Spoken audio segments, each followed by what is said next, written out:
நீதிமன்றம் சொல்லிருச்சு, நீதிமன்றம் சொல்லி இவங்க விளக்கேற்றலை. நீதிபதி ஒரு ஆர்எஸ்எஸ் சங்கியாக மாறி இருக்கார். அவர் நீதிபதியாக சொல்லியிருந்தா கேட்டிருக்கலாம்.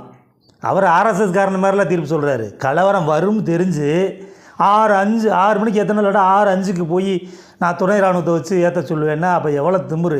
எந்த நீதிபதியாக இப்படி சொல்லியிருப்பாங்களா? அதை நீதிபதினு மக்கள்லேருந்து ஒரு ஆள் படித்து வந்தால் நீதிபதி வந்திருக்காரு. மக்களுக்கான ஆட்சி தானே நடக்குது. ஒரு பிரச்சனை வரும்னா தடுக்கிறதுக்கு நீதிமன்றமா இல்லை பிரச்சனையை ஆக்கிறதுக்கு நீதிமன்றமா?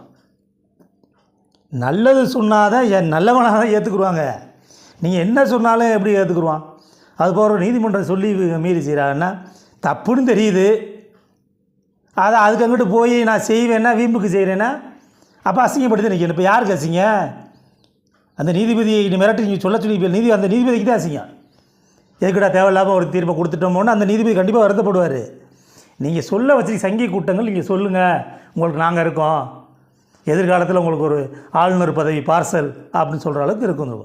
அப்படியே தான் நினைக்க முடியுது. ஏன்னா ஏற்கனவே நீதிபதிக்குள்ளே அப்படி தானே ஆக்கிட்டு இருக்காங்க. ஆளுநர், ராஜ்யசபா எம்பி இப்படி தானே ஆக்கிட்டு இருக்காங்க. வேந்தர்களா இப்படின்னா நீ நல்லது சொன்னால் எதுக்கிற முடியும்? மக்களுக்கானது சட்டம், சட்டத்துக்கானது மக்கள் இல்லை. அதை புரிஞ்சுக்குங்க. இது மக்களாட்சி தான் நடக்குது. சட்டத்தின் ஆட்சி. நீங்கள் ஒன்று மக்களுக்கானதே சட்டம்.